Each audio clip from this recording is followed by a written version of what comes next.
18 years after brilliant black aerospace engineer Dr. Elijah Carter died in a suspicious crash, his daughter Janelle walks into Aether Dynamics seeking a mechanic job.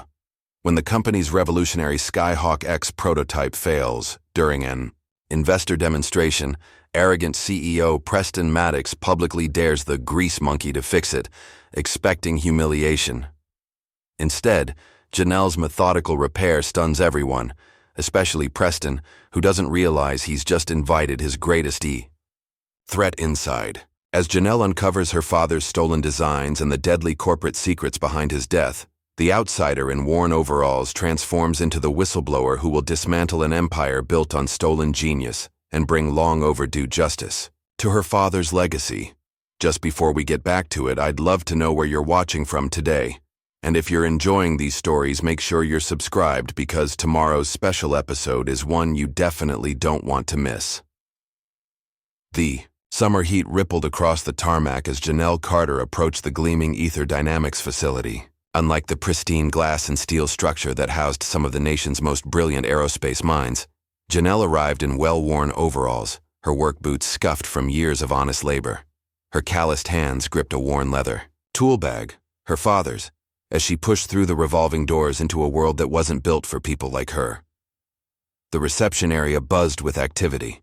Men in crisp white shirts and women in tailored blazers moved with purpose, their security badges swinging from lanyards as they hurried to important meetings. Janelle approached the front desk, where a receptionist with perfectly manicured nails looked up with a practiced smile that quickly faltered. "I'm here about the temp mechanic position," Janelle said, her voice steady despite the receptionist's skeptical once-over.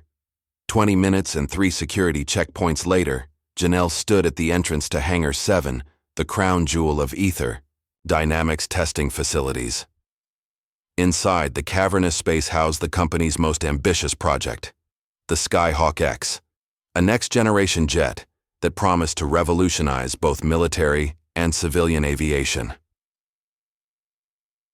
The moment she stepped through the doors, conversations quieted. Engineers turned, their expressions shifting from curiosity to dismissal in seconds. A tall man with graying temples snickered to his colleague, just loud enough for Janelle to hear. "Looks like someone took a wrong turn at the janitor's office." Janelle kept her eyes forward, her jaw set. She'd heard worse. At the center of the hangar, surrounded by a group of men in expensive suits, stood Preston Maddox. Even without the introduction, Janelle would have known he was in charge. Everything about him, from his perfectly tailored three-piece suit to his commanding stance, screamed power and privilege.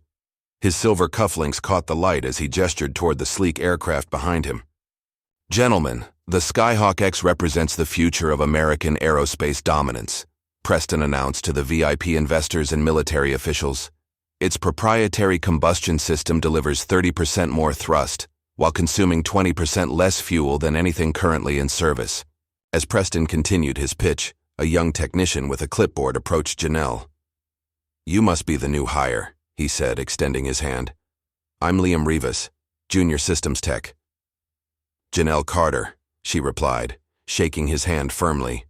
HR said, "You'd be starting today. They didn't mention you'd be walking into the middle of Preston's dog and pony show for the investors." Liam grimaced. "Bad timing." Before Janelle could respond, a commotion erupted near the aircraft. Warning lights flashed across a nearby console as technicians scrambled around the SkyHawk-X's exposed engine housing. "What's happening?" one of the investors asked, stepping back nervously. "Just a minor calibration issue," Preston assured him, though the tightness in his voice betrayed his concern. The lead engineer, a stern-faced man with wire-rimmed glasses, called out, "Systems not responding to the restart sequence. Auxiliary." "Power failing." Preston's smile vanished as he hurried to the console. "Fix it," he hissed to the engineer. "Now." The investors exchanged worried glances as Preston attempted to salvage the situation with forced laughter. "Well, gentlemen, sometimes even the most advanced technology needs a little coaxing." Janelle watched the engineers work, her eyes narrowing as she studied the diagnostic readouts visible on the nearest monitor. She noticed a pattern in the power fluctuations that seemed familiar. That's an airflow choke in the auxiliary combustion system, she muttered under her breath. Liam glanced at her, surprised. What did you say? The fuel mixture is too rich at the intake, and there's back pressure in the tertiary valve, Janelle continued quietly. It's causing the system to stall before ignition can stabilize. Liam stared at her, his clipboard forgotten in his hands. How could you possibly know that from here? Janelle shrugged. The fluctuation pattern on the monitor. I've seen it before. The commotion continued as more engineers gathered around the jet, their voices growing more urgent. Preston's face had turned an alarming shade of red as he berated the team for their incompetence. This is exactly what we can't have happen today, he snapped. These people are here to invest millions. Something in Janelle shifted. Perhaps it was the familiar problem, or perhaps it was the dismissive way Preston spoke to his team. Before she could reconsider, she stepped forward. Excuse me, she said, her voice cutting through the chaos. I think I know what's wrong. The hangar fell, silent. Every head turned toward Janelle, standing there in her worn overalls amid the sea of white coats and suits. Preston stared at her, his expression a mixture of confusion and annoyance. And you are? Janelle Carter. I'm here about the mechanic position. A ripple of laughter spread through the group of engineers. Preston's mouth curved into a condescending smile. Well, Ms. Carter, I appreciate your enthusiasm, but this is hardly a matter for a garage mechanic. His eyes flicked dismissively over her clothes. We don't run a charity garage here. More laughter followed, louder this time. The military. Officials remained stone-faced, but several of the investors joined in the mockery. Janelle felt heat rise in her cheeks but kept her voice level. The airflow is choking at the auxiliary combustion chamber because the fuel mixture is too rich. The tertiary valve is experiencing back pressure, which is why your ignition sequence keeps failing. Preston's smile hardened. And you determined this from across the room, without access to our proprietary systems or specifications? I can see the diagnostic readouts from here, Janelle replied. The pattern is pretty clear. Preston glanced at the nearest investor, sharing a look of amusement. Well, gentlemen, it seems we've been wasting millions on engineering degrees when we could have simply hired. What was it you do again? I fix engines, Janelle said simply. Preston's smile widened as he saw an opportunity to deflect attention from the embarrassing malfunction. You know what? Since Ms. Carter is so confident, why don't we give her a chance to prove her theory? He turned to address the room, arms spread wide in theatrical invitation. If she fixes our multi-million-dollar prototype, I'll eat my degree. This earned him appreciative chuckles from the crowd. The lead engineer stepped forward, alarmed. Sir, with all due respect, we can't allow an unvetted civilian to— Oh, I'm not serious, Harland. Preston cut him off, though his eyes never left Janelle. She won't actually touch the aircraft.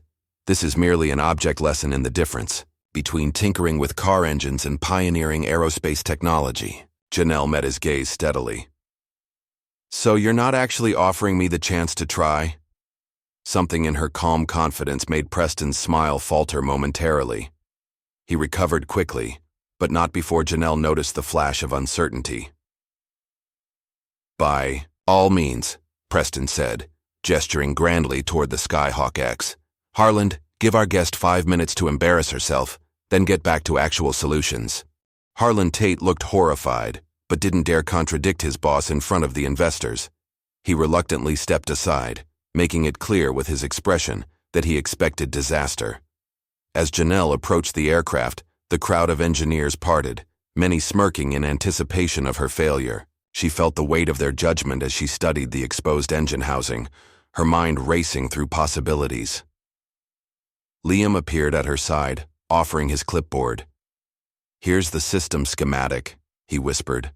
Thought it might help.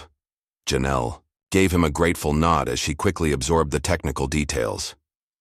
The Skyhawk's engine was a marvel of engineering, but beneath its innovative design lay principles as old as flight itself. I'll need tools, she said quietly. Liam hesitated, glancing toward Preston and Harland, then made his decision.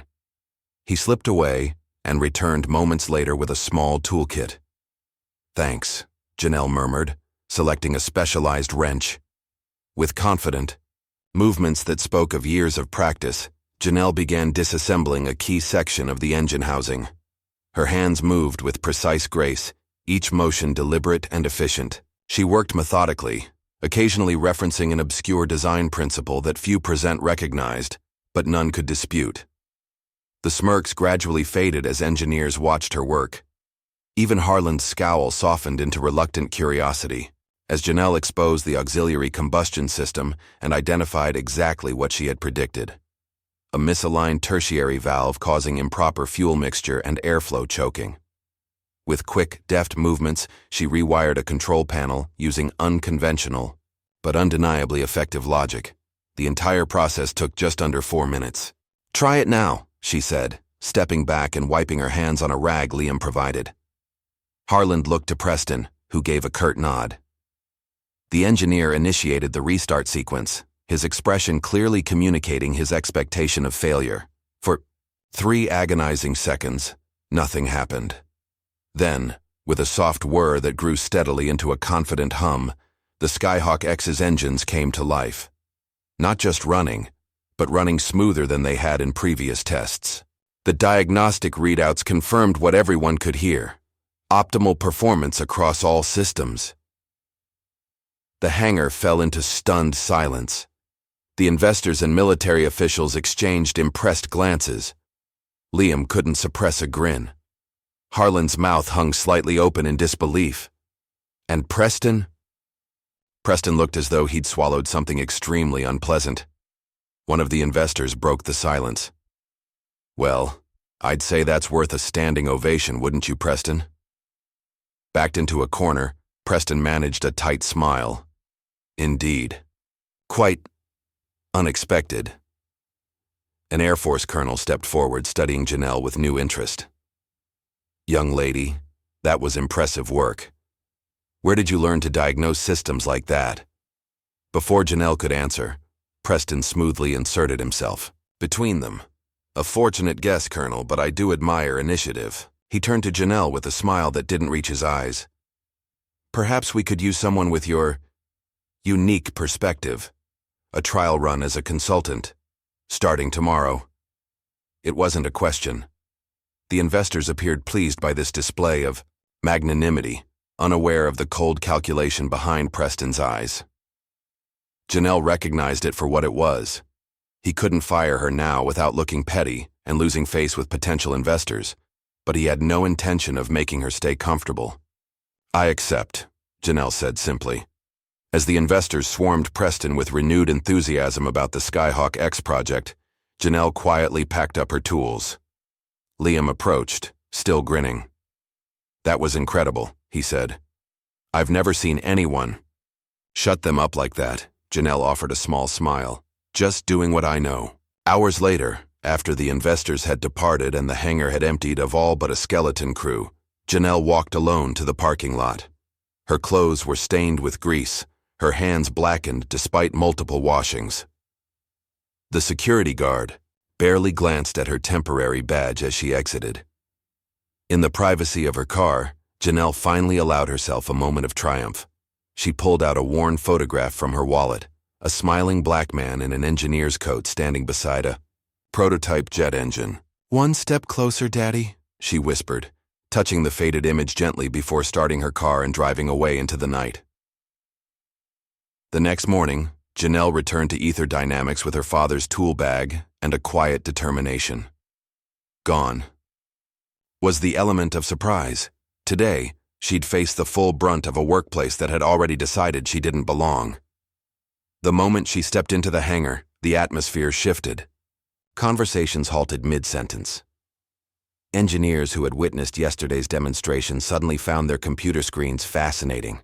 A few junior techs offered tentative nods, but most simply pretended not to see her. Harlan Tate stood at the central workstation, surrounded by his inner circle of senior engineers. When he spotted Janelle, his face hardened. "Well, if it isn't Preston's new publicity stunt," he announced, loud enough for everyone to hear. "Come to perform more parlor tricks?" A few engineers laughed, though their amusement seemed forced. Janelle kept her expression neutral as she approached the workstation where Liam was busy inputting data. "Morning," she said quietly. Liam glanced up, relief evident in his face at the sight of a friendly presence. "Hey, glad you came back. I wasn't sure you would after yesterday." "It takes more than a few cold shoulders to scare me off," Janelle replied, setting down her bag. "Well, I've been assigned to get you set up. Preston's orders." Liam lowered his voice. "Though between us, I think he's hoping you'll get overwhelmed and quit by lunch." Janelle's lips curved in a small smile. "Then he's going to be disappointed." As Liam showed her to a workstation on the periphery of the main floor, far from the central action and tucked beside a supply closet, Janelle observed the social dynamics of the hangar. Harlan's group of older engineers clearly ran the technical side of things, their decades of experience earning them respect and deference from the younger staff. They were also, she noted, exclusively white men over 50. "That's the old guard," Liam explained, following her gaze. "They've been here since Aether was just a defense contractor startup. Most of them worked together at Lockheed or Boeing before Preston recruited them. And they don't like change," Janelle observed.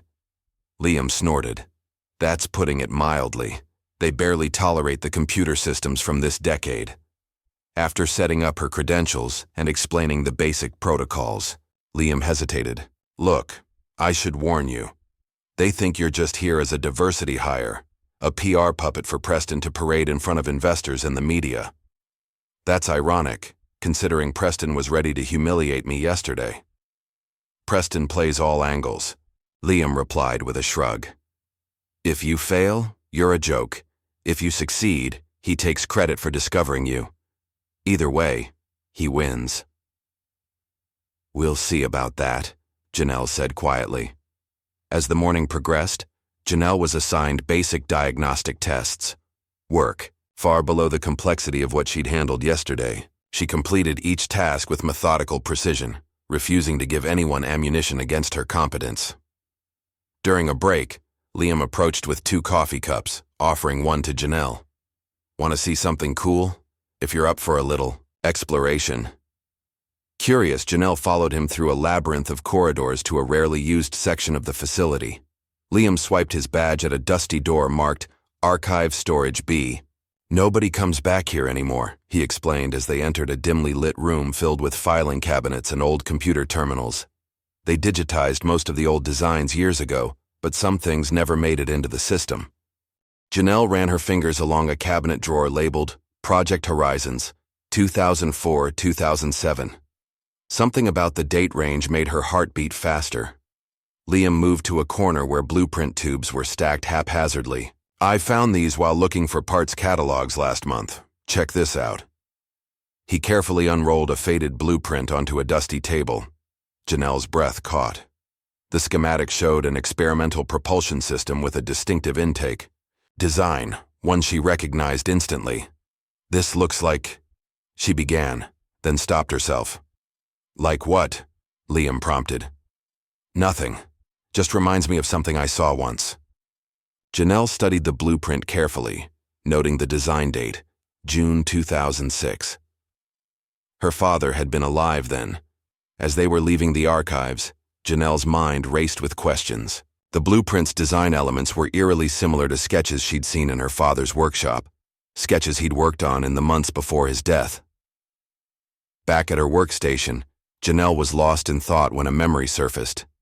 Herself, as a little girl, sitting on her father's lap as he explained a complex engine diagram. Dr. Elijah Carter, brilliant aerospace engineer and devoted father, had made even the most advanced concepts accessible to his curious daughter.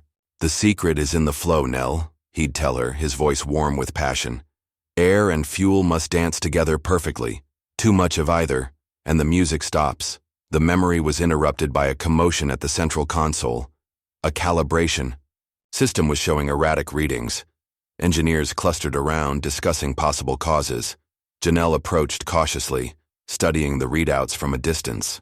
Something seemed off about the fluctuation pattern. It wasn't consistent with normal system variants. Before she could mention her observation, Harlan's voice cut through the discussion.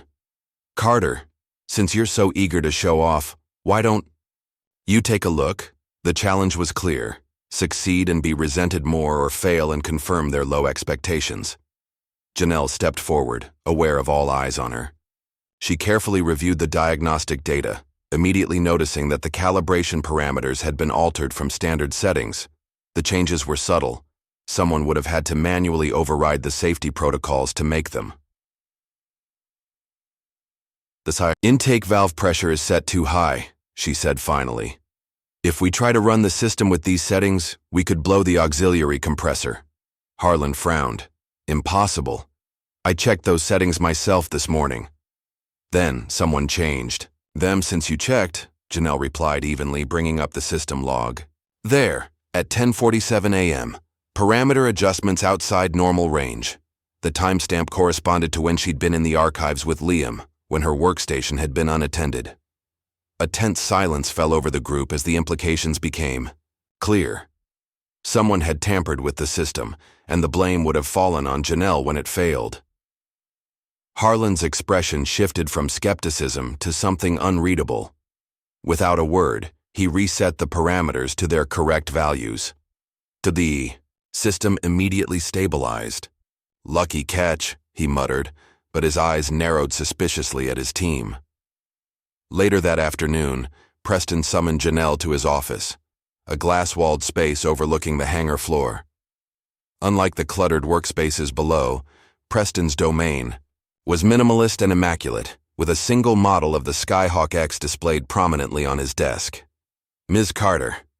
Preston greeted her with a corporate smile that never reached his eyes. I've been hearing interesting reports about your first team. I hope they've been positive, Janelle replied neutrally. Preston leaned back in his chair, studying her. You know, in business, timing is everything. Knowing when to accelerate, when to brake, when to fix things. He paused meaningfully. And when to leave things broken. The threat was subtle but unmistakable. I'm just doing the job you hired me for, Mr. Maddox. Yes, well. Remember that your role here is strictly consultative. You're here to observe and offer input when requested. His smile tightened. Not to disrupt established procedures or question senior staff. As Janelle returned to her workstation, she felt eyes following her across the hangar floor. Word of the tampered calibration system had spread, and with it, divisions were forming. Some engineers viewed her with increased suspicion, others with grudging respect. She opened a maintenance panel to begin her afternoon assignment, and froze. Scratched into the metal interior, barely visible unless you were looking directly at it, was a message. The truth is buried in the blue jet. The handwriting was unmistakable, the same slanted script her father used in his notebooks. That evening, after most staff had departed, Janelle and Liam stayed behind to work on a system diagnostic that Harlan had urgently assigned just before leaving, a transparent attempt to saddle her with overtime. You don't have to stay, Janelle told Liam as they worked. This is obviously busy work meant to punish me. Liam shrugged. I don't mind. Besides, I'm learning more watching you work than I did in my first 6 months here. As they tested various system parameters, Janelle introduced a sequence that struck Liam as unusual. Wait, that's not standard protocol, he said, watching her input a complex algorithm. What are you doing? It's a system override technique, Janelle explained. Sometimes you need to bypass the standard checks to see what's really happening. Underneath, Liam stared at the code sequence. I've never seen this approach before. It's not in any of our manuals. That's because it's not Aether's technique. Janelle hesitated, then added quietly, My father taught it to me. Recognition dawned in Liam's eyes. Your father? Carter. Elijah Carter? The engineer who died in that prototype crash about 15 years ago. Janelle's hands stilled on the keyboard. 18 years ago, but yes. I read about him in school. He was brilliant. His papers on propulsion dynamics are still referenced in aerospace engineering programs. Liam's expression shifted to one of awe. That's why you know all this. You're his daughter. Janelle nodded slowly. I'd appreciate if you kept that to yourself. Of course. But why? That legacy could open doors here. If the board knew who you were, if they knew who I am, Janelle interrupted, her voice dropping to a whisper. They'd bury me like they did him. Liam's brow furrowed. What do you mean? The official report said it was a mechanical failure during a test flight. Janelle's eyes hardened. My father triple-checked every system before each test. He'd been warning the company about design flaws for weeks. They ignored him, then blamed him when exactly what he predicted happened. And you think someone here was responsible? I know they were. Janelle closed the maintenance panel. And I'm going to prove it. The early morning silence of Aether Dynamics' archive room enveloped Janelle as she methodically compared blueprint after blueprint. She'd arrived 2 hours before her shift, using the temporary access badge Liam had programmed to give her entry to the restricted areas. The risk was worth it. Spread before her were 2 sets of designs, digitally archived copies of her father's prototypes from 18 years ago, and the current SkyHawk-X schematics she'd downloaded from the company server. At first glance, they appeared entirely different. Different nomenclature, different material specifications, even different design philosophies. But Janelle wasn't looking at the surface details. She was looking at the bones. There you are, she whispered, tracing her finger along a distinctive fuel delivery system in the SkyHawk-X plans. The configuration was unique, a modified hexagonal flow pattern that optimized combustion while reducing heat signature. It was nearly identical to a design her father had created, albeit with updated materials and slightly altered dimensions. She pulled up another comparison. The auxiliary power routing. Again, beneath cosmetic changes and renamed components, the core innovation was unmistakable. Elijah Carter's work, repackaged and renamed. Janelle leaned back, her heart pounding. This wasn't coincidence or convergent design thinking. Someone had taken her father's revolutionary concepts he died testing, and built the company's flagship product on them without attribution. Her research continued at home that evening. Seated at her kitchen table with her laptop and a cold cup of coffee, Janelle dug through old news articles and industry publications. Most covered her father's death as a tragic accident, a brilliant engineer lost to a mechanical failure during a routine test flight. Few questioned the official narrative, but one small article from an industry newsletter caught her attention. It listed the personnel present during the fatal test flight, including interns and support staff. Near the bottom of the list, P. Maddox, engineering intern. Janelle stared at the name. Preston Maddox had been there when her father died. Not just at the company, at the actual test site. Further searching revealed that Preston had been a graduate student at MIT interning, at Aether's predecessor company, Coleman Aerospace. His thesis project had focused on next-generation propulsion systems, the very technology her father had been developing. You were there, Janelle murmured, staring at a grainy photo of a much younger Preston standing in the background of a team picture. You saw what happened. The next day, Janelle arrived at work to find Liam in an unusually somber mood. When they were alone at the coffee station, he finally spoke. Preston called me into his office yesterday, he said quietly, checking to ensure no one was within earshot. Offered me a promotion to the integration team. That's great, Janelle said, though something in Liam's expression told her otherwise. There were conditions. Liam's voice dropped lower. He wanted me to keep an eye on you and report anything unusual about your work or your access to the systems. Janelle's face remained neutral, though her grip tightened on her coffee cup. What did you tell him? I said I'd think about it. Liam met her eyes. Then I went home and recorded everything he said. I've got it all, the offer, the conditions, even him implying that your ideas shouldn't make it into the official documentation. Before Janelle could respond, the hangar doors opened, and an elderly man entered.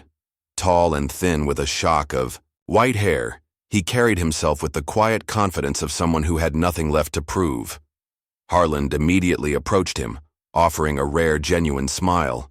Delaney, what brings you out of retirement?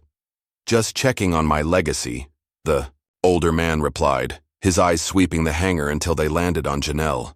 For a brief moment, something like recognition flickered across his face. That's Delaney Shaw, Liam whispered to Janelle, one of the original founders before Preston bought controlling interest. He retired about 5 years ago, but they still bring him in as a consultant sometimes. Throughout the morning, Janelle felt Delaney's eyes on her as she worked. When she finally took her lunch break, she found him waiting by the exit. "You're Elijah's girl," he said without preamble. Not a question, a statement of fact. Janelle hesitated, then nodded once. "Thought so. You have his eyes. And his hands. The way you handle the components. Deliberate, like you're having a conversation with the machine." Delaney's weathered face softened. "He was the best engineer I ever worked with. You knew my father well?" "We worked together for 6 years. Delaney glanced around, then gestured toward the exit. "Walk with me." Outside in the sunshine of the employee courtyard, Delaney spoke more freely. "I was on site the day of the accident. Not in the control room, I was at the fabrication lab. But I heard the explosion." His eyes grew distant. "By the time I got there, the emergency crews were already pulling him out of the wreckage." Janelle had heard the story before, but never from someone who had witnessed it. The official report said mechanical failure, fuel line rupture. Delaney's expression hardened. "That's what the report said. But you don't believe it." The old engineer studied her carefully before answering. "Your father came to me 2 days before the test. He had concerns about modifications that had been made to his design, modifications he hadn't approved." "What kind of modifications?" "They'd removed a safety override system he'd designed, said it was redundant, added unnecessary weight." Delaney shook his head. "Elijah fought them on it, but he was overruled by management." Janelle felt cold despite the warm sun. "Who ordered the modification?" "That's the thing. The order came through official channels, but no one would claim responsibility afterward. Everyone involved either left the company or suddenly couldn't remember the details." Delaney leaned closer. "Walk away, Janelle. Before they do to you what they did to your father." As the old engineer turned to leave, Janelle called after him.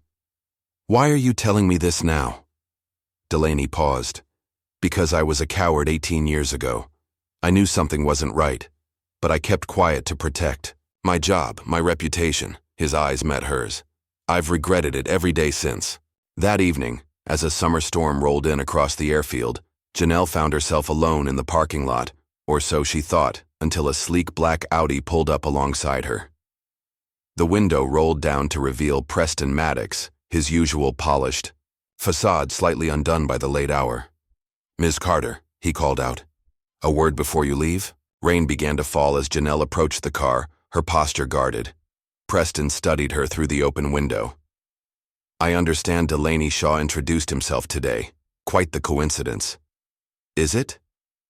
"He's become somewhat unreliable in his old age, prone to conspiracy theories and revisionist history."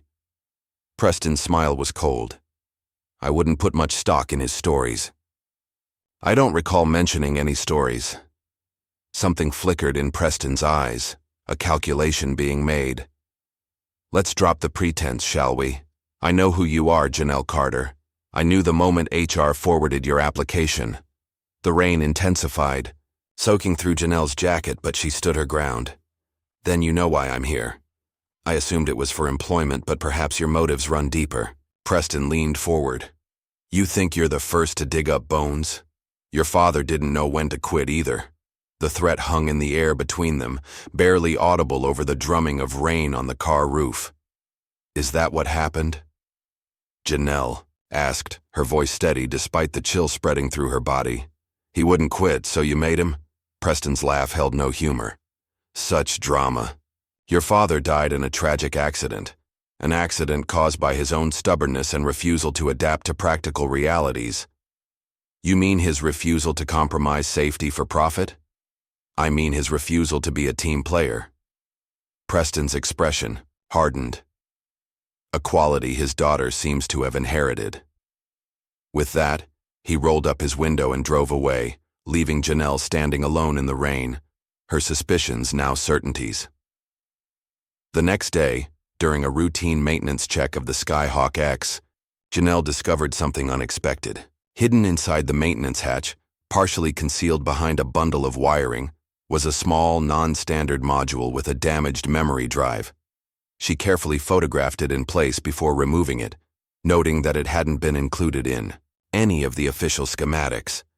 The casing was older than the surrounding components, its design reminiscent of technology from nearly 2 decades ago. "What did you hide?" she whispered, running her fingers along the scratched surface. That evening, Janelle, Liam, and Sahana Patel, a junior engineer who had recently begun sharing knowing looks with them whenever Harland or Preston made dismissive comments, gathered in Janelle's apartment to examine the mysterious module. "It's definitely not standard Aether equipment," Sahana confirmed, examining the circuit board. "The architecture is completely different, and look at the manufacturing date, 2007. "The year my father died," Janelle said quietly. Liam connected the damaged drive to his laptop. "Most of the data is corrupted, but I might be able to recover fragments." Hours of careful work yielded only encrypted file fragments, most too damaged to decode. But just before midnight, Liam's decryption program finally broke through. "I've got something," he announced, his voice tight with excitement. The recovered file was an audio recording, badly degraded but partially audible. When they played it, Janelle's heart stopped at the sound of her father's voice, distorted but unmistakable. "If this module is active, I didn't make it. They're using SkyHawk to bury what we built, what we died for." The recording ended, in static, leaving them in stunned silence. "He knew," Janelle whispered. "He knew they would do this." "But what does he mean by what we died for?" Sahana asked. "He recorded this before the accident." "I don't know," Janelle admitted. "But this proves the SkyHawk project isn't what Preston claims it is. My father embedded this message for someone to find." "And now we've found it," Liam said, his expression grim. "The question is, what do we do next?" The answer came sooner than expected. The following day, Preston called an emergency board meeting to discuss security concerns. Janelle wasn't invited, but Liam managed to access the meeting minutes afterward.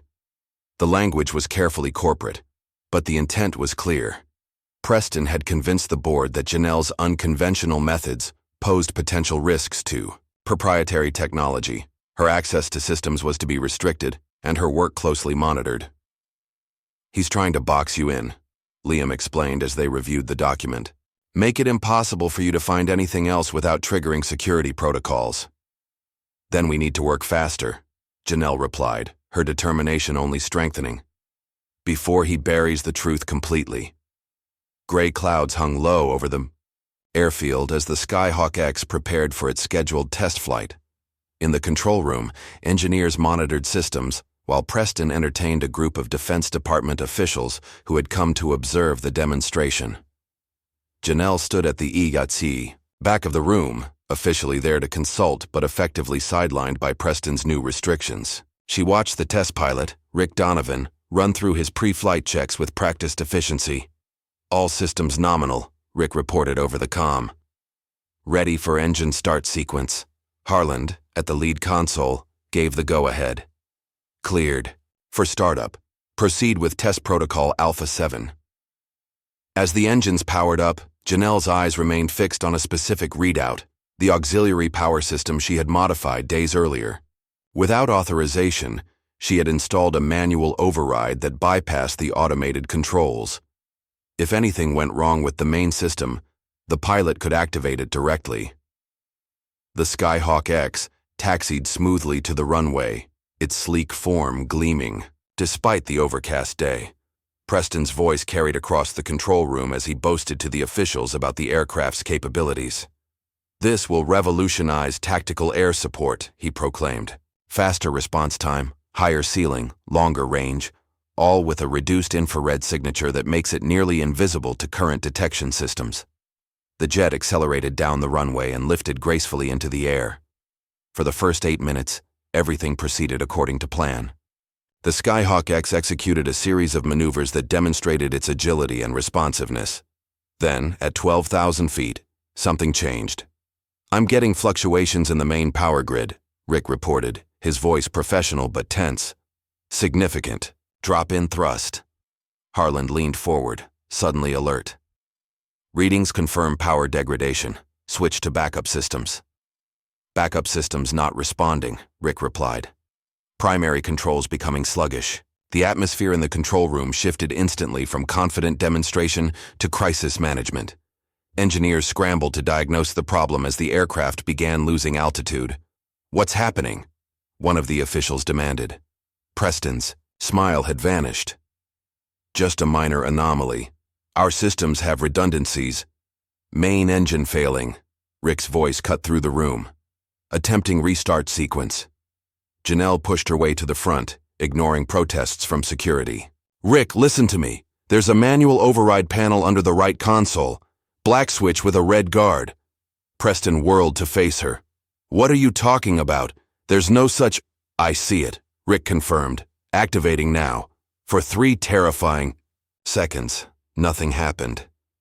Then the readout stabilized as auxiliary power rerouted through Janelle's modified system. "I have control again," Rick reported, relief evident in his voice. "Systems stabilizing, returning to base." The control room erupted in confused activity, relief mixed with urgent questions about what had just happened. But Janelle's focus remained on Preston, whose face had drained of color. "You installed an unauthorized system on my aircraft?" hissed, grabbing her arm and pulling her away from the others.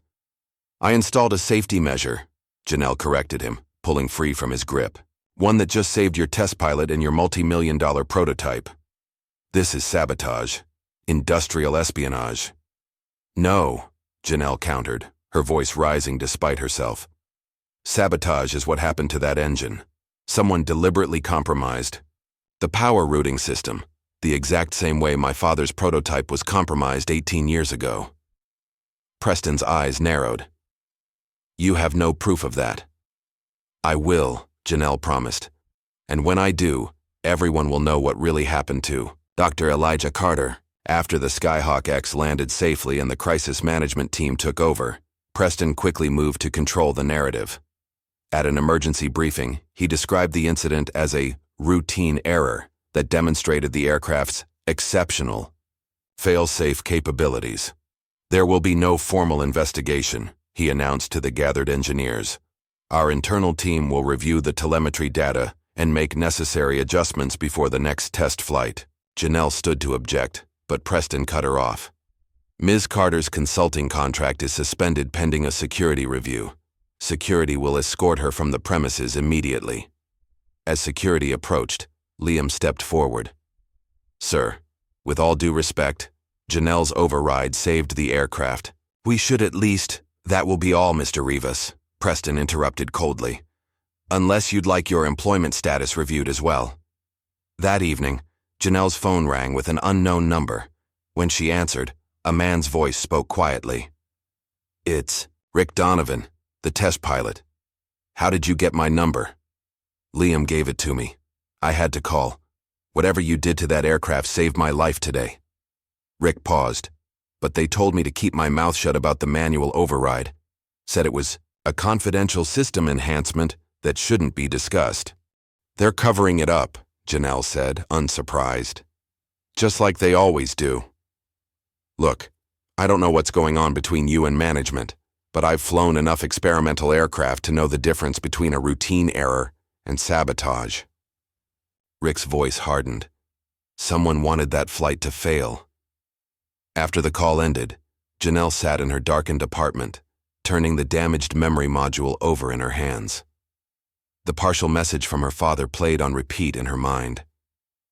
"They're using Skyhawk to bury what we built." Her suspension might have locked her out of Aether Dynamics, but it hadn't diminished her resolve. If anything, the near crash had only confirmed her suspicions.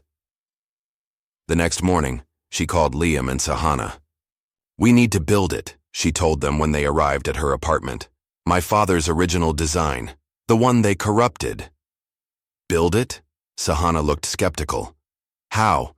We don't have access to the facilities or materials.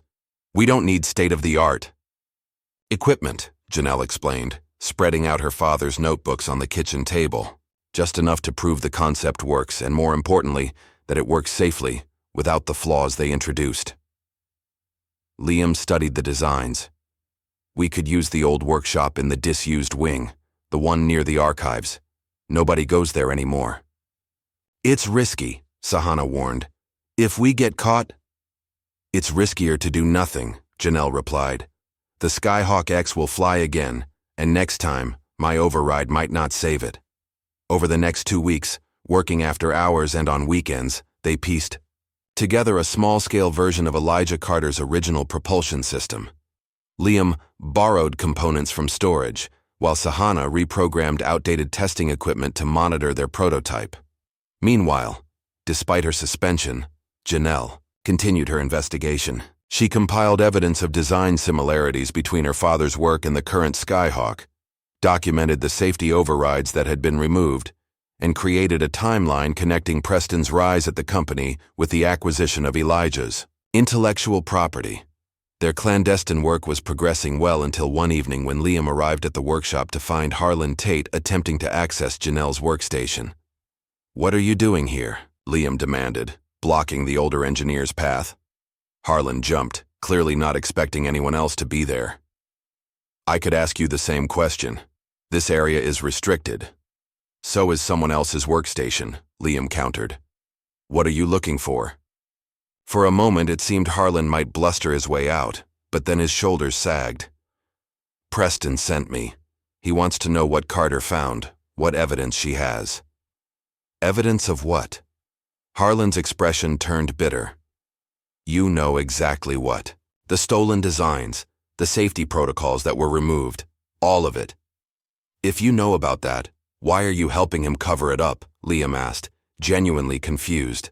"Because 18 years ago, I signed off on those removed safety measures," Harlan admitted, his voice hollow. "Preston convinced me they were redundant, unnecessary weight. When the prototype crashed and Elijah died, I realized what I'd done. But by then it was too late." "So you've been covering for Preston all these years?" "He has evidence of my negligence. If the truth comes out about Carter's death, I'll face criminal charges." Harlan's eyes met Liam's. "I have grandchildren, Rivas, a reputation. I can't go to prison at my age." The following day, the Aether Dynamics board convened again. Preston pushed for Janelle's immediate termination and a complete security lockdown on the Skyhawk project. "She's unstable, fixated on conspiracy theories about her father's accident," Preston argued. "She's installed unauthorized modifications to our prototype and accessed restricted archives." The vote seemed headed in Preston's favor until Liam entered the boardroom unannounced, carrying a thumb drive. "Before you vote," he said, addressing the board directly, "you should hear this." He played the audio recording he'd made weeks earlier, Preston offering him a promotion in exchange for spying on Janelle, admitting knowledge of her father's designs, and instructing Liam to ensure certain documentation disappeared from the system. The boardroom fell silent as the recording ended. Preston's face had turned an alarming shade of red. "This is taken completely out of context," he sputtered. "It's been edited, manipulated." "The full recording is available for forensic analysis," Liam replied calmly, "along with timestamps and metadata." The board chair, a stern woman in her 60s, removed her glasses. "I believe we need to reconsider this vote and perhaps open a more thorough investigation into these allegations." The vote to terminate Janelle failed. Instead, the board authorized an internal review of the Skyhawk project's development history and the circumstances surrounding Dr. Elijah Carter's death. Preston stormed from the boardroom, but his victory was short-lived. That evening, as Janelle visited her mother's grave with fresh flowers, she finally allowed herself to break down. "I wanted to be just like him, Mom," she whispered, tracing the adjacent headstone that marked her father's resting place. "I dreamed of being a fighter pilot, designing planes that would change the world. But after he died, I couldn't bear to even look at an aircraft." She wiped away tears. "But now I'm finishing what he started. I'm making it right." Unknown to Janelle, at that very moment, Sahana was making a breakthrough. The memory drive they'd found in the SkyHawk-X had finally yielded its secrets after weeks of painstaking data recovery. When Janelle returned to her apartment, Liam and Sahana were waiting, their expressions a mixture of triumph and grim satisfaction. "We got it all," Sahana announced, her voice trembling with excitement. "Your father's complete designs, his test logs, and—" She paused. "A safety override system he documented before being ordered to remove it. The same override that would have prevented his crash," Liam added quietly. Janelle stared at the screen, at her father's meticulous notes, and the damning evidence they contained. After 18 years, the truth was finally in her hands. "What do we do now?" Sahana asked. Janelle's phone lit up with a notification. She'd been following a tech journalist on social media for weeks, observing his coverage of aerospace innovation and corporate ethics. Now she had a story for him. "Now," she said, her finger hovering over the contact button. "We make sure everyone knows what happened." She pressed send on a message that would change everything. "I have evidence of stolen designs and unsafe engineering practices at Aether Dynamics that led to a fatal crash 18 years ago. Are you interested?" The response came almost immediately. "Very. When can we talk?" The morning sun had barely crested the horizon when Janelle's phone began buzzing incessantly. Overnight, the tech world had exploded with the news. The article, "Stolen Legacy: How Aether Dynamics Built an Empire on a Dead Man's Genius," had gone live at midnight and was already trending across every major platform. Janelle sat at her kitchen table, coffee growing cold as she scrolled through the reactions. The journalist Marcus Webb had done a masterful job of presenting the evidence. Side-by-side comparisons of Elijah's designs with the SkyHawk-X, testimonials from anonymous engineers, and a timeline connecting Preston's rise with the acquisition of Elijah's work. Her phone rang again. "Liam." "Have you seen it?" he asked without preamble. "I'm looking at it now," Janelle replied, her voice steady despite the turmoil inside her. "It's more than I expected. It's everywhere. The stock is already down 15% in pre-market. Trading," Liam paused. "And there are protesters gathering outside Aether headquarters." Janelle moved to her window and looked down at the street. A news van had parked across from her apartment building. "They're here too." "Are you ready for this? Once you step outside, everything changes." Janelle thought about the 18 years of silence, of questions without answers, of a brilliant legacy buried by corporate greed. "I've been ready since the day he died." Mid-morning, the story had reached mainstream news outlets. Video footage showed dozens of protesters outside Aether Dynamics, holding signs demanding accountability and justice for Dr. Elijah Carter. Social media was flooded with hashtags. "Justice for Elijah" and "Das Aether Lies" were trending nationally. Preston's response came swiftly and ruthlessly. A press release from Aether Dynamics categorically denied all allegations, describing them as the vindictive fabrications of a disgruntled temporary employee with a personal vendetta. The company announced it was pursuing legal action against both Janelle and the publication for defamation. More damaging was the coordinated character assassination that followed. Suddenly, fabricated records of prior misconduct appeared online. Allegations that Janelle had been fired from previous jobs for incompetence, that she had a history of making false claims against employers, even suggestions that she was mentally unstable, obsessed with conspiracy theories about her father's death. "They're trying to destroy your credibility," Sahana said as they gathered in Liam's apartment, which had become their makeshift headquarters since Janelle's building was surrounded by reporters. "It was expected," Janelle replied, her calm exterior masking the hurt she felt at seeing her character so publicly maligned. "Preston has too much to lose. He'll try everything." "The good news," Liam interjected, "is that people aren't buying it. The technical evidence is too strong, and your father's reputation in the engineering community was impeccable." Later that afternoon, Janelle received an unexpected call from Marcus Webb. "The story's blowing up bigger than anything I've covered before," he told her. "Tech Insight wants to do a live interview segment with you tonight. Are you willing?" Despite Her private nature, Janelle understood the importance of controlling the narrative. "Yes," she said, "I'll do it." The interview, conducted via video link from Liam's apartment, was a turning point. Facing the skeptical questions of the host, Janelle displayed a quiet confidence and technical knowledge that impressed viewers. She didn't rant or accuse. She simply presented facts, calmly refuting the personal attacks against her while redirecting attention to her father's legacy and the evidence contained in the data drive. "This isn't about revenge," she explained, her voice steady. "It's about truth and accountability. My father dedicated his life to creating safer, more efficient aircraft. The technology he developed could have saved lives and advanced aerospace engineering by decades. Instead, it was stolen, stripped of critical safety features and used to build corporate profits." When the host pressed her on whether she had evidence connecting Preston directly to her father's death, Janelle was carefully precise. "What we have is proof that safety overrides designed by my father were deliberately removed before his fatal test flight, the same overrides that would have prevented the crash. We have documentation showing Preston Maddox was present during that test and later incorporated my father's designs into projects he claimed as his own innovations. The evidence speaks for itself."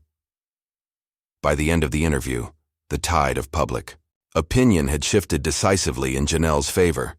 Her intelligence, integrity, and measured responses had won over skeptics and strengthened her supporters. Back at Aether Dynamics, the internal culture was fracturing. Junior engineers who had witnessed Janelle's expertise firsthand began questioning the official company line. Whispers in break rooms and encrypted messages exchanged after hours snowballed into a quiet rebellion. Anonymous tips began arriving in Janelle's email, more buried designs, documentation of hidden test failures, even security camera footage, showing Harland accessing her workstation the night before the SkyHawk's near crash.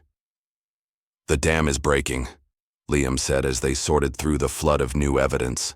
"People are scared of being on the wrong side of this when the dust settles." The most significant breakthrough came from an unexpected source. Late one night as Janelle was reviewing technical documentation, Liam burst into the apartment, his face flushed with excitement. "I found it," he announced, setting his laptop on the table. "The black box log from your father's crash." Janelle stared at him, hardly daring to hope. "That's impossible. The company claimed it was destroyed in the fire. They lied." Liam opened a file showing a corrupted but partially readable log.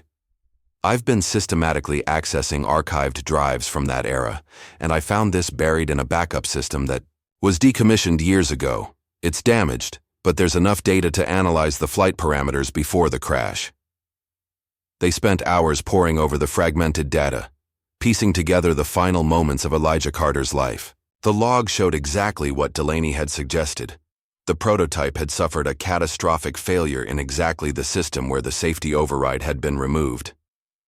"This proves it wasn't mechanical failure or pilot error," Janelle whispered, her finger tracing the waveform that represented her father's final moments. "The system failed exactly as he predicted it would." The next day, Janelle received a text from an encrypted number. "Not all security contractors stay loyal when they discover they've been protecting criminals. Northern Plaza Garage, Level 3, midnight." Despite Liam and Sahana's concerns about the mysterious message, Janelle was determined to meet this potential whistleblower. "If there's even a chance they have information about my father, I have to go." The parking garage was dimly lit and eerily quiet as Janelle arrived just before midnight. She'd taken precautions. Liam was parked nearby with a clear view of the entrance, and Sahana was monitoring a live stream from Janelle's phone, hidden in her pocket. At precisely midnight, footsteps echoed through the concrete structure. A woman emerged from the shadows, tall, athletic, with close-cropped gray hair and the hyper-vigilant bearing of someone accustomed to assessing threats. "Janelle Carter," the woman stated, rather than asked. "I'm Catherine Reeves. I was head of internal security at Coleman Aerospace during the time of your father's death." "You were there?" Janelle asked, her heart racing. "I was responsible for securing the test site that day." Catherine's expression remained neutral, but her eyes held regret. What I'm about to give you could result in criminal charges against me for violating multiple NDAs, but some things matter more than legal agreements. She handed Janelle a USB drive.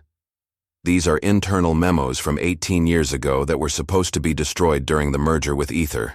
Emails showing Preston Maddox specifically pressured the test coordinator to proceed, despite your father's safety concerns. Janelle stared at the small device in her palm. Why now? Why not come forward years ago? Fear. Career preservation. Shame. Catherine looked away. All the usual cowardly reasons, but watching history repeat itself with the SkyHawk-X, I couldn't stay silent anymore. As Catherine turned to leave, Janelle called after her. Will you testify if it comes to that? The poor, former security chief paused. If it means justice for Elijah Carter, yes. While Janelle was securing this critical evidence, Preston was making his own desperate moves. He called an emergency board meeting and proposed a complete corporate restructuring, selling off the SkyHawk division to a foreign subsidiary, erasing connections between current projects and past designs, and pivoting the company toward new technologies. This is our only option to contain the PR damage and protect shareholder value, Preston argued to the assembled board members. We sever the infected limb to save the body. What Preston didn't know was that the meeting was being live-streamed to investors, a transparency measure hastily implemented by concerned board members. As the vote to approve his restructuring plan approached, the boardroom doors burst open. Liam entered first, followed by Janelle and Sahana. Behind them came Marcus Webb and a camera operator.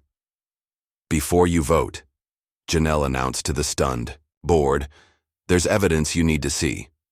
Despite Preston's furious objections, the board chair allowed Janelle to proceed. On the large presentation screen, they displayed the black box log, the security officer's emails, and testimony from 3 engineers who had worked with Elijah and witnessed Preston's actions. The evidence was damning and irrefutable. As investors watching the live stream began flooding the company with calls, the board meeting dissolved into chaos. Preston shouted accusations of corporate espionage and threatened lawsuits against everyone present. But his words fell on deaf ears. The shareholders had seen enough. The restructuring vote was unanimously rejected, and a motion to suspend Preston pending a full investigation passed with only one dissenting vote, his own. The weeks following Preston's suspension were a whirlwind of activity at Aether Dynamics. The board appointed an interim CEO, Dr. Cynthia Morrow, a former Air Force colonel with a PhD in aerospace engineering and a reputation for uncompromising integrity. Unknown to most, she had been a contemporary of Elijah Carter's in graduate school. Janelle was reinstated with a formal apology and given unrestricted access to company archives to continue her investigation. The atmosphere in the hangar had transformed. Engineers who had once sneered at her now sought her input, and Harland, Tate's inner circle, had dissolved as each member scrambled to distance themselves from the growing scandal. On her first day back, Janelle found a handwritten note on her workstation. My office, 2 p.m. C. Morrow. Dr. Morrow's office was Spartan, compared to Preston's elaborate space. Instead of modern art and status symbols, her walls displayed aerospace schematics, technical awards, and a framed photo of a young Cynthia with a group of engineers, including Elijah Carter. Your father was brilliant, Morrow said without preamble, as Janelle entered.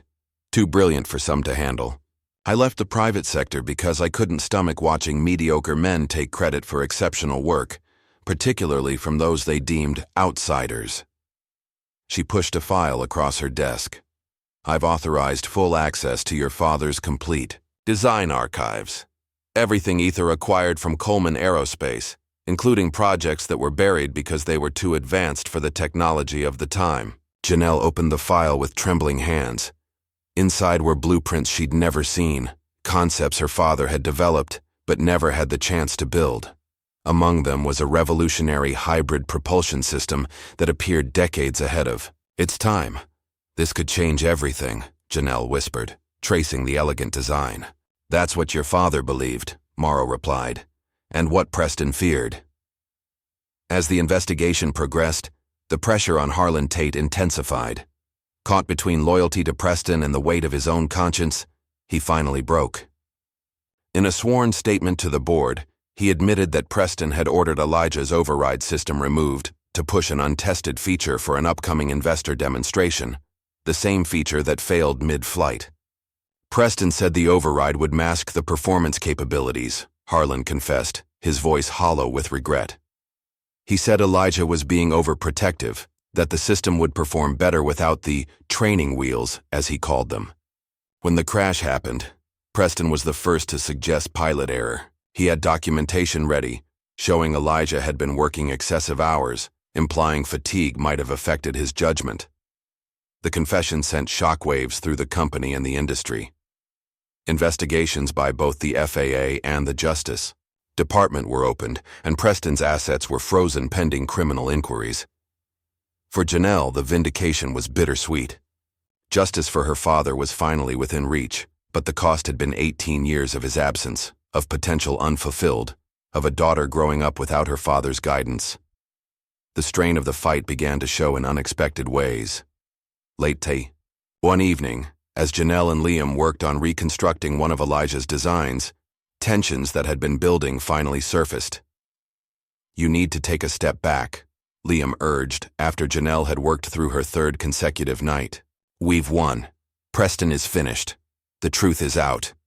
"It's not enough," Janelle insisted, her eyes red-rimmed from exhaustion.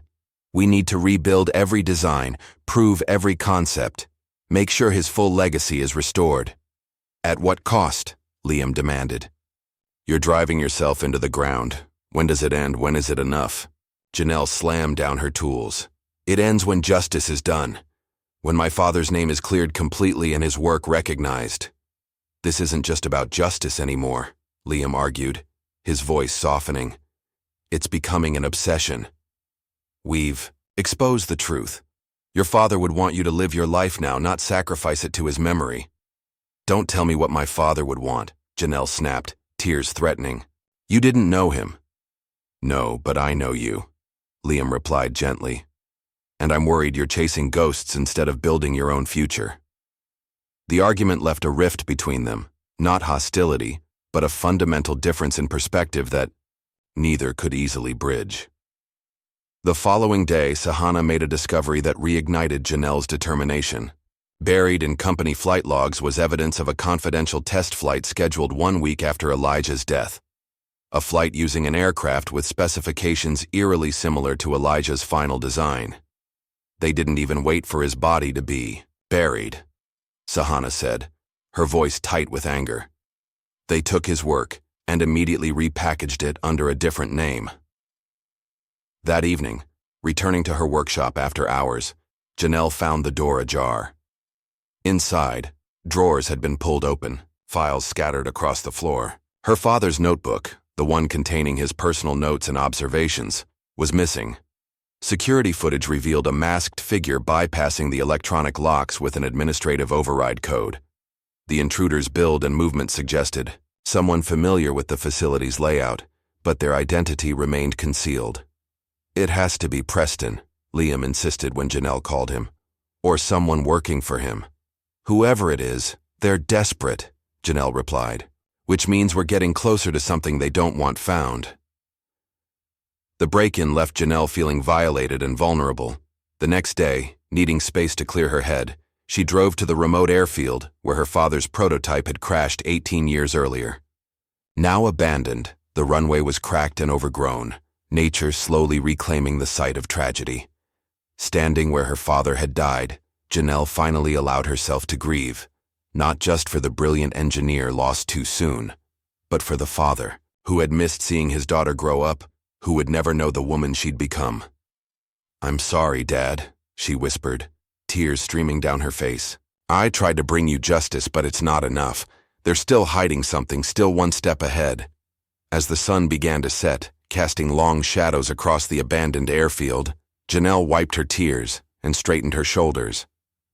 "I'm not done yet," she promised the fading light. "Whatever they're hiding, I'll find it."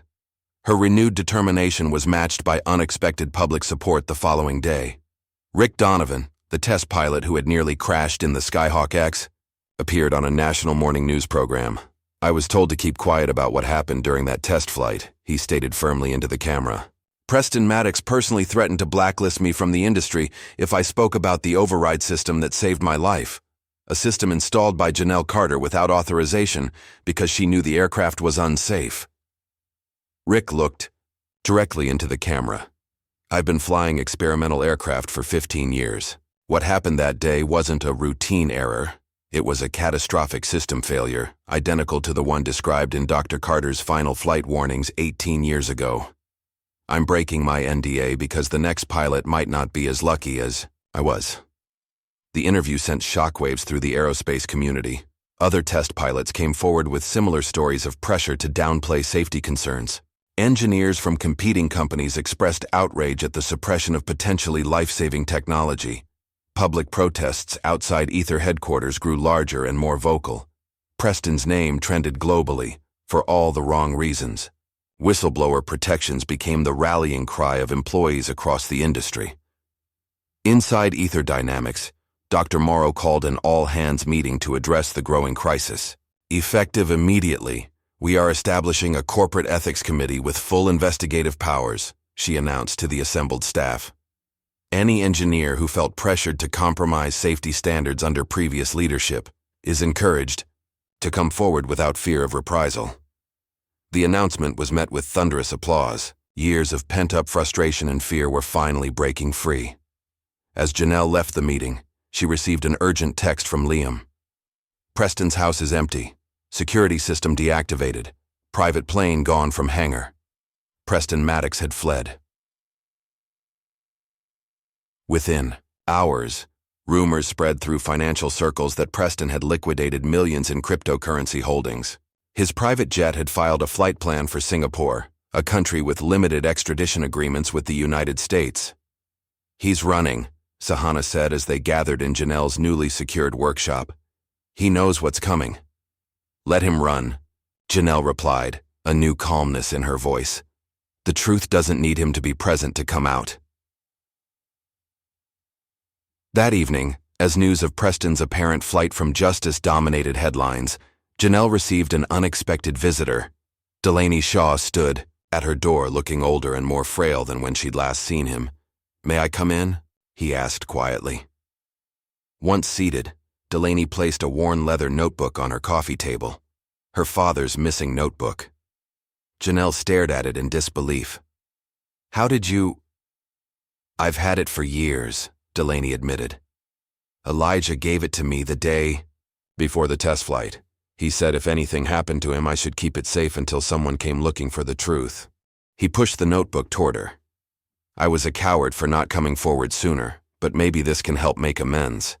The last few pages, they're what Preston has always been afraid of."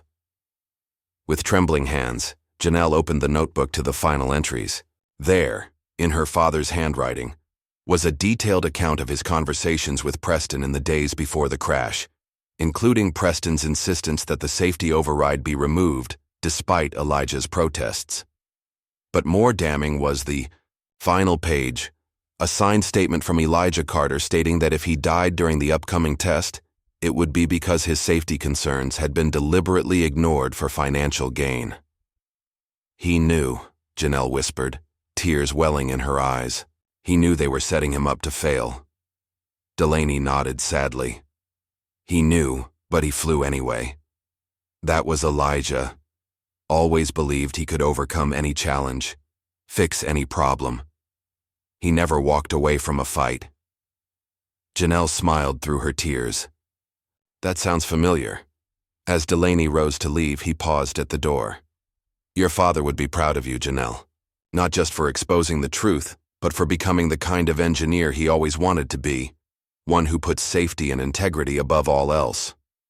After he left, Janelle sat alone with her father's notebook, reading his final thoughts, connecting with his brilliant mind across the years that had separated them. In those pages, she found not just evidence, but closure, and a roadmap for the future. 6 months after Preston's disappearance, the Aether Dynamics hangar buzzed with a different kind of energy. Gone was the cutthroat competition and secrecy that had defined the Preston era.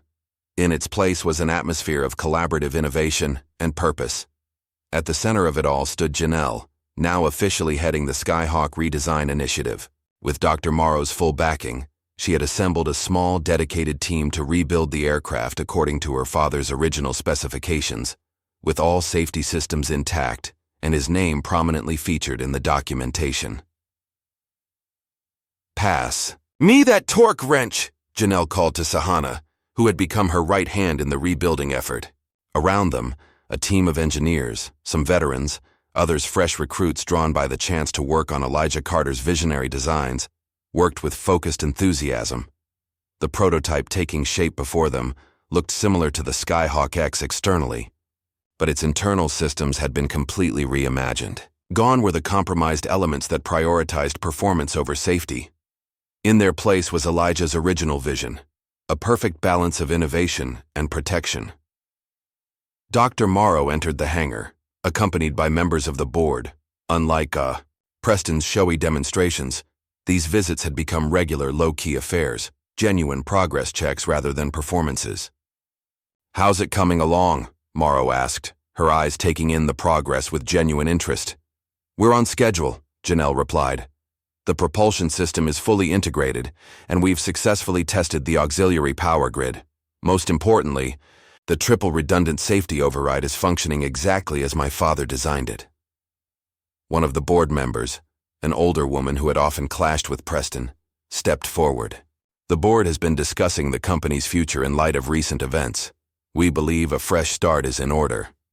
Janelle nodded, assuming they meant a new marketing campaign, or perhaps a restructuring. "Effective next quarter," the board member continued. "Aether Dynamics will be rebranded as Carter Aerospace Technologies in honor of Dr. Elijah Carter's contributions to the industry." The hangar fell silent. Janelle stared at the board member, certain she had misheard. "You're naming the company after my father?" Dr. Morrow smiled. "It's long overdue. Elijah's vision is the foundation of our best technology. It's time the world recognized that." Tears welled in Janelle's eyes before she could stop them. Around her, the engineering team broke into spontaneous applause, none more enthusiastic than Harlan Tate, who had become one of her strongest advocates since his confession. Later that day, as news of the rebranding spread through the company and the industry, Janelle received word that Preston Maddox had been located in Singapore and was being extradited to face charges of corporate fraud, intellectual property theft, and negligent homicide. The trial became a media sensation. Day after day, the courtroom filled with journalists, industry insiders, and members of the public, captivated by the story of stolen genius and long-delayed justice. Harlan testified, visibly aged by the strain of finally speaking the truth. So did multiple whistleblowers, each sharing pieces of the pattern of deception and safety compromises that had defined Preston's leadership. On the third day of proceedings, Janelle was called to the stand. Walking to the witness box, she felt the weight of 18 years of questions, of grief, of searching. She was no longer the outsider in worn overalls who had entered Aether Dynamics on a dare. Now she was the engineer leading the rebirth of her father's legacy. "Ms. Carter," the prosecutor began, "could you describe for the court your father's reputation in the aerospace engineering community?" Janelle spoke clearly, her voice steady. "My father was known for two things: his brilliant innovations in propulsion technology and his unwavering commitment to safety. He believed the two were inseparable, that true innovation protected lives rather than risking them. And based on your expertise and the evidence you've discovered, what happened to compromise those principles in his final project?" His safety override system was deliberately removed against his explicit warnings. The documentation we've recovered shows that Preston Maddox ordered this modification to showcase performance capabilities to investors, despite being informed of the catastrophic risks. Preston, sitting at the defense table in an immaculate suit that couldn't hide his diminished presence, stared at her with cold hatred. As questioning continued, Janelle maintained her composure, explaining complex technical concepts in terms the jury could understand. She didn't allow emotion to color her testimony, letting the facts speak for themselves. Then came the surprise that shifted the entire trial. Janelle's legal team submitted a piece of evidence that hadn't been previously disclosed, an old audio recording found in her father's tape recorder during the cleanup of his workshop. The courtroom fell silent as Elijah Carter's voice filled the room, captured in a conversation from 18 years ago. "I'm recording this because I need a record. Preston, you're asking me to remove a critical safety system for a demonstration flight. I've explained the risks, and I'm documenting that you're overruling my objections despite being informed that this modification creates an unacceptable safety hazard." Preston's younger voice responded, "The override makes the system look sluggish.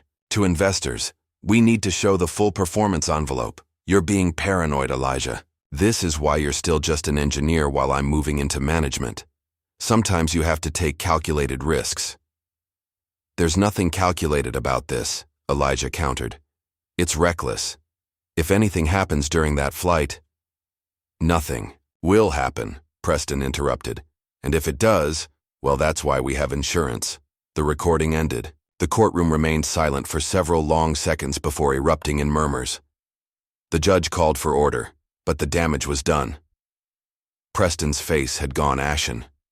When the verdict came 3 weeks later, it surprised no one. Preston Maddox was found guilty on all counts and sentenced to 35 years in federal prison. As the judge announced the sentence, Janelle sat perfectly still, her expression unchanged.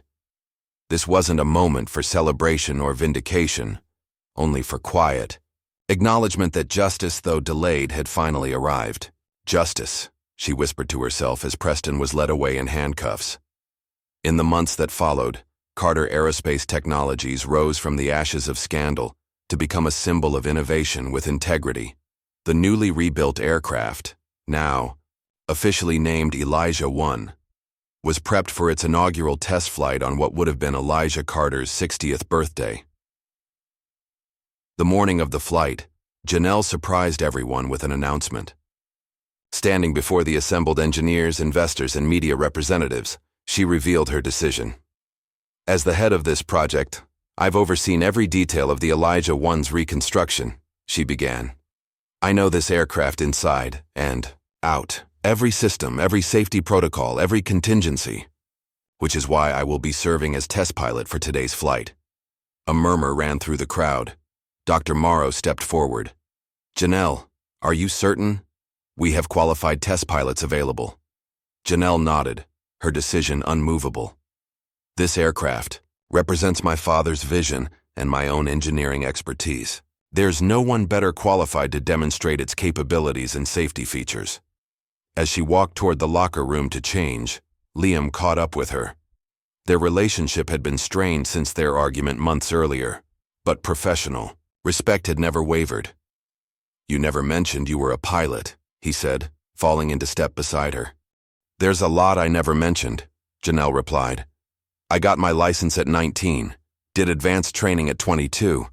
It was my way of connecting with him after he died, understanding what he experienced." Liam hesitated, then said what he'd been holding back. "I'm leaving next month. Accepted a position with an NGO developing humanitarian drone systems in conflict zones." Janelle stopped walking, genuinely surprised. "That's a big change." "I learned something important from you," Liam admitted. "Engineering isn't just about building impressive things. It's about making a difference, saving lives." For the first time in months, the tension between them dissolved. Janelle offered her hand. "They're lucky to have you." Liam took it, then surprised her with a quick hug. "Fly safe up there." An hour later, Janelle sat in the cockpit of the Elijah 1, running through pre-flight checks with methodical precision. The flight suit fit her perfectly, the helmet a comfortable weight. Through the canopy, she could see the crowd gathered. At a safe distance, colleagues, reporters, industry representatives, all watching with anticipation. "Control, this is Elijah 1, she spoke into her headset. "All systems nominal, request clearance for takeoff." "Elijah 1, this is Control," came Sahana's voice. "You are cleared for takeoff. Godspeed, Janelle." The engines hummed to life. Not, with the aggressive roar of the SkyHawk-X, but with a confident, steady power that spoke of precise engineering and balanced design. As Janelle guided the aircraft down the runway, she felt a presence beside her in the cockpit. Not a ghost, but a legacy made tangible through steel and circuitry. "Let's show them what you built, Dad," she whispered, as the Elijah 1 lifted gracefully into the clear blue sky. The test flight was flawless. For 45 minutes, Janelle put the aircraft through a carefully planned series of maneuvers, demonstrating not just its performance capabilities, but its responsiveness and stability. The hybrid propulsion system, Elijah's most revolutionary concept, performed exactly as the simulations had predicted, delivering exceptional thrust with minimal fuel consumption and a dramatically reduced heat signature. Across the nation, the flight was being live-streamed. In schools, young black girls watched wide-eyed as Janelle Carter, engineer, pilot, daughter, soared through the sky in an aircraft of her own making. In universities, engineering students analyzed the revolutionary technology being demonstrated. In corporate boardrooms, executives reconsidered what was possible when innovation was paired with integrity. When Janelle finally brought the Elijah 1 in for a perfect landing, the applause was deafening. As she climbed down from the cockpit, cameras flashed and reporters called questions. But it was a small group of children, participants in a STEM education program invited to witness the historic flight, who captured her attention. A young, black girl no more than 12 pushed forward through the crowd, a notebook clutched in her hands. "Miss Carter, was it scary up there?" Janelle knelt to meet the girl at eye level, remembering herself at that age, sitting on her father's lap as he explained how engines worked. Not scary, exciting. The sky belongs to dreamers just as much as anyone else. The girl nodded solemnly. "I want to build planes too. My science teacher says girls don't become engineers, but I told him you did." Janelle's expression softened. "What's your name?" "Zoe." "Well, Zoe, you tell your teacher that Janelle Carter says he's wrong. The future, a flight needs your dreams." She gestured to the aircraft behind her. "Never let anyone steal your fire." As the crowd dispersed and the technical teams began their post-flight analyses, Janelle found a quiet moment alone beside the Elijah 1. She ran her hand along the smooth fuselage, feeling the culmination of 2 generations of Carter innovation beneath her fingertips. "We flew, Dad," she whispered. "Together." 1 year after the successful test flight of the Elijah 1, Carter Aerospace Technologies hosted a gala celebration unlike anything the industry had seen before. The company's main lobby had been transformed for the launch of the Elijah Carter Fellowship, a new initiative to fund engineering education for underrepresented youth. The room buzzed with conversation as aerospace executives mingled with educators, current Carter engineers, and most importantly, the first class of fellowship recipients. 20 brilliant young minds from backgrounds traditionally underrepresented in STEM fields. Janelle stood at the podium, dressed not in flight gear or work clothes but in an elegant pantsuit that managed to be both professional and a statement. The crowd quieted as she began to speak. 18 months ago, I walked into this building looking for a temp mechanic job, she began, eliciting knowing smiles from those familiar with her story. I was judged instantly, not for my skills or knowledge, but for how I looked, where I came from, what I represented. She paused, her eyes finding the young fellowship recipients in the front row. That judgment was nothing new. My father faced it decades ago as a brilliant black engineer, in an industry that wasn't ready to see past the color of his skin to the genius of his mind. But he persisted. He built anyway. He dreamed anyway. Janelle gestured to the large display behind her, showing the first graduating class of the fellowship program. Diverse young faces full of promise and determination. The Elijah Carter Fellowship isn't just about funding education. It's about changing the very nature of who gets to innovate, who gets to dream, who gets to build the future. It's about ensuring that no brilliant mind is overlooked because they don't fit someone's narrow idea of what an engineer looks like. The applause was heartfelt and sustained. As Janelle stepped away from the podium, Dr. Morrow approached with a surprising proposal. The board meeting went well yesterday, she said quietly. They've unanimously approved offering you the position of Chief Innovation Officer. Janelle raised an eyebrow. That's unexpected. Is it? You've revolutionized our approach to design, established new safety protocols that are becoming industry standards, and your name carries weight that we desperately need. Morrow smiled. Plus, you're a damn good engineer. Janelle considered the offer, watching the fellowship recipients excitedly discussing their projects with industry veterans who, not long ago, might have dismissed them without a second thought. I appreciate the offer, she said finally, but I'd like to propose an alternative. I want to head a new division, the Carter Mentorship Program. We'd work directly with engineering students, recent graduates, and career changers from underrepresented backgrounds. Morrow studied her thoughtfully. Instead of being in the executive suite, you want to be in the trenches, shaping the next generation? That's where I belong, Janelle confirmed.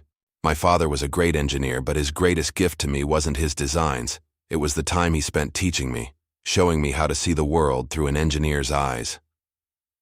Later that evening, as the event wound down, Janelle found herself in conversation with Liam, who had returned for the celebration. His year working on humanitarian drone systems had changed him. His skin was tanned, his formerly neat appearance now more rugged, but his eyes held the same intelligence and humor. The mentorship program is perfect for you, he said, genuine admiration in his voice. You're a natural teacher. And you? How's saving the world going? Janelle asked with a smile. One drone delivery at a time, Liam replied.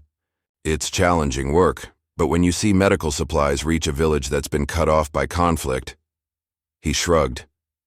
Makes all those late nights worth it. Their conversation was interrupted by Sahana, now lead engineer for Carter's next generation projects. Sorry to interrupt the reunion, but there's someone you need to meet, Janelle. She introduced a young engineer who had recently joined the company, bright, eager, and clearly in awe of Janelle. After a brief conversation about the young woman's ideas for improving fuel efficiency, Sahana pulled Janelle aside. She reminds me of someone, Sahana said with a knowing smile. A few years ago, I would have been too intimidated to speak up in meetings or suggest improvements to senior engineers' designs. Watching you stand your ground changed that for me. Janelle squeezed her friend's shoulder. You always had it in. You just needed to see it was possible. The following morning, Janelle visited a local middle school STEM program where she'd been invited to speak. The classroom was filled with curious faces, many from backgrounds similar to her own. At the back of the room sat a young black girl with serious eyes and a sketch pad full of aircraft drawings. After her presentation, Janelle made her way to the girl's desk. May I see what you're working on? The girl hesitantly turned her sketch pad around, revealing detailed drawings of aircraft with innovative wing designs and carefully noted specifications. These are impressive, Janelle said, genuinely moved by the child's talent and attention to detail. You've really thought about airflow dynamics here. My dad says I'm silly for drawing planes all the time, the girl admitted. He says it's not what girls do. Janelle knelt beside the desk, meeting the girl's eyes. My dad told me I could build anything I could imagine. And he was right. Reaching into her bag, Janelle pulled out a small pin, a pair of stylized wings with Janelle, Carter Future Flyer engraved beneath. I've been saving this for someone special, she said, handing it to the girl. Someone who sees the sky as a beginning, not a limit. The girl's eyes widened as she carefully took the pin. This is the first one ever? The very first, Janelle confirmed, blinking back unexpected tears. Wear it proudly. That afternoon, Janelle returned to her office to find a package waiting on her desk. The return address was unfamiliar, but the handwriting on the label brought an immediate lump to her throat. It matched the handwriting in her father's notebooks. With trembling fingers, she opened the package to find a sealed envelope with "For Janelle" written across the front, and a note explaining that the letter had been found in an old storage crate during the clearance of a defunct aerospace facility. Janelle opened the envelope carefully, as if it might dissolve at her touch. Inside was a letter from her father, dated 3 days before his fatal flight. My dearest Janelle, if you're reading this, something has gone wrong. I pray that's not the case, but engineers plan for contingencies, so here we are. I've enclosed a photo of us from last summer. You sitting in the cockpit of that old Cessna, pretending to fly while I explained the controls. The joy on your face. That day is what I think of whenever I doubt my path. You asked me yesterday why I build things that fly. I told you it's because the sky is the greatest challenge. But the truth is simpler. I build because you're watching. Because someday, you'll build too. Maybe airplanes. Maybe something else entirely. What matters is that you'll know it's possible. Some people won't want you to succeed. They'll see your brilliance as a threat. Never let that stop you. Build anyway. Dream anyway. Fly anyway. This design I'm testing tomorrow, it's revolutionary, Nell. It will change everything if it works. And someday, perhaps you'll take it further than I ever could. For when you build your own wings, Dad enclosed was a faded photograph. 11-year-old Janelle in the cockpit of a small plane. Her father leaning in beside her, both beaming with identical smiles of wonder and possibility. Janelle held the photo to her heart, 18 years of grief and purpose crystallizing into a moment of perfect clarity. The letter wasn't just a goodbye, it was a handoff, a passing of the torch from one generation of innovation to the next. Months later, as Janelle watched a new class of mentees working on their first design project, she found herself sketching an idea that had been forming in her mind, an interatmospheric shuttle based on her father's propulsion concepts, but capable of reaching the edge of space. A true bridge between worlds. Time to go higher, she whispered to herself, adding details to the preliminary design. From her office window, she could see the Elijah 1 in the testing field, being prepped for another demonstration flight. The aircraft that had once represented stolen legacy now stood as a testament to persistence, to justice, to the power of truth to eventually break through even the most carefully constructed deceptions. Janelle watched the sunset glint off its wings. From the observation deck, her eyes sparkling not with the pain and determination that had driven her for so many years, but with something new, hope for a future where innovation served humanity rather than ego, where brilliance was recognized regardless of its packaging. In the lobby below, visitors paused before a newly installed mural, Elijah and Janelle Carter, standing side by side, blueprints in hand, the past and future of aerospace innovation united in a single image of possibility. Beneath it, words that had become the company's new motto, a simple but powerful declaration of purpose. We build, for those who dared to dream. As the sun sank below the horizon casting a golden glow across the airfield, Janelle Carter, engineer, pilot, mentor, daughter, turned back to her designs, adding her own innovations to her father's legacy, extending the journey they had begun, together. The cycle complete. The future waiting. What would you risk to claim a legacy that was stolen from you? Janelle's journey reminds us that justice demands courage, even when standing alone. Like, share, and subscribe for more stories of underdogs who refuse to let their brilliance be buried.